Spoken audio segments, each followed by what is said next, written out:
supervisi berbasis data.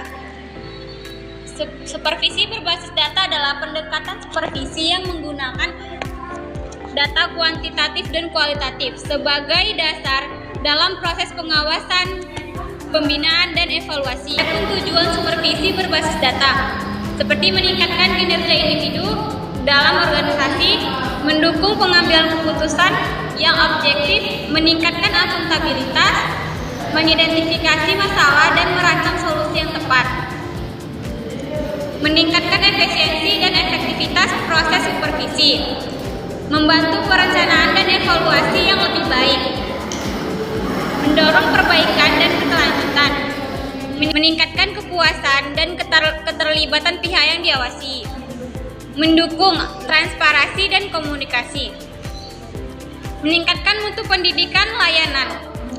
Jenis data yang digunakan dalam supervisi. Data kuantitatif. Data kuantitatif itu yang bersifat numerik dan dapat diukur atau dihitung secara objektif. Dan yang kedua, data kualitatif. Data kualitatif adalah data yang bersifat deskriptif yang memberikan gambaran mendalam tentang proses atau pengalaman. Dan yang ketiga, data observasi. Data itu yang memperoleh langsung melalui pengamatan supervisor terhadap proses dan aktivitas tertentu. Yang keempat ada data dokumen. Data ini yang berasal dari berbagai dokumen atau arsip yang relevan dengan proses supervisi. Adapun langkah-langkah supervisi berbasis data. Yang pertama perencanaan supervisi, yang kedua itu pengumpulan data, yang ketiga analisis data, dan yang keempat interpretasi dan evaluasi, dan pemberian umpan balik. Kelebihan dan tantangan supervisi berbasis data. Kelebihan supervisi berbasis data itu seperti evaluasi yang terukur, identifikasi masalah yang lebih cepat, pengambilan keputusan yang lebih baik, mendukung perbaikan berkelanjutan. Dan adapun meningkatkan akuntabilitas. Tantangan di sini juga ada tantangan supervisi berbasis data. Seperti ketersediaan dan kualitas data, kemampuan penggunaan data, ketergantungan pada teknologi, resistensi terhadap perubahan, keterbatasan waktu, privasi dan keamanan data,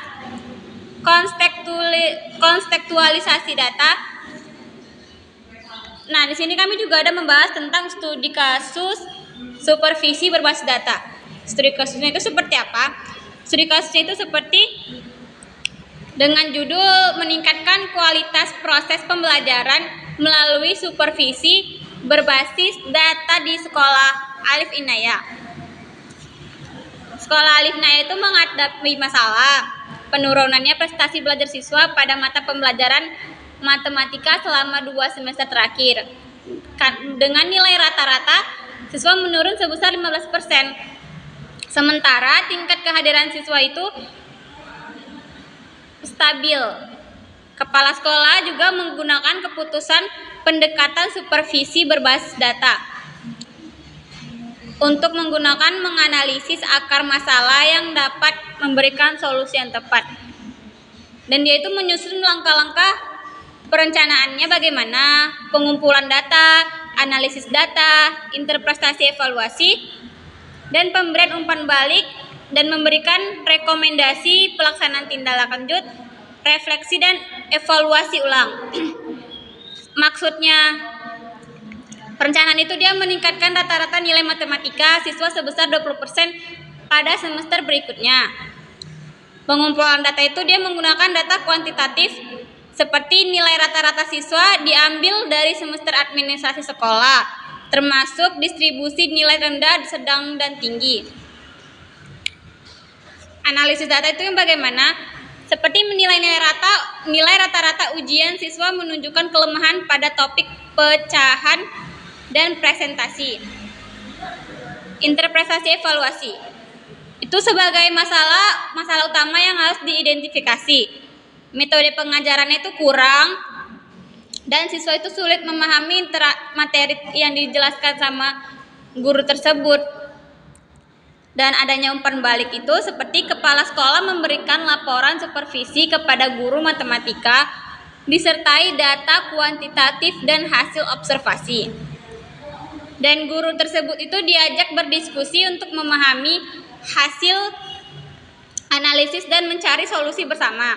Rekomendasi seperti mengadakan pelatihan penggunaan media pembelajaran interaksi guru, menyusun modul pembelajaran tambahan seperti pecahan dan presentasi, mendorong guru untuk menggunakan metode pembelajaran berbasis kelompok ataupun proyek. Nah, adapun instrumen supervisi berbasis data, seperti alat atau metode yang digunakan untuk mengumpulkan, menganalisis, dan mengevaluasi data dalam proses supervisi. Baik, sekian dari penjelasan makalah kami. Kami akan membuka sesi dan jawab kepada teman-teman yang ingin bertanya di masyarakat. Ya, saudari Muhai. Baik, terima kasih kepada moderator yang telah memberikan saya kesempatan untuk bertanya. Saya Dewi Muhairani Putri. Yang ingin saya tanyakan adalah tadi di dalam makalah terdapat materi tentang tantangan supervisi berbasis data. Nah, tapi saya tidak menemukan langkah-langkah atau solusi yang bisa kita dapatkan untuk menyelesaikan tantangan tersebut. Pertanyaan saya, apa solusi dari tantangan yang terdapat di makalah? 창이가 좋아하는 랜덤 게임 게임 스타트. 아파트 아파트 아파트 아파트 아파트 아파트 아파트 아파트 아파트 아파트 아파트 아파트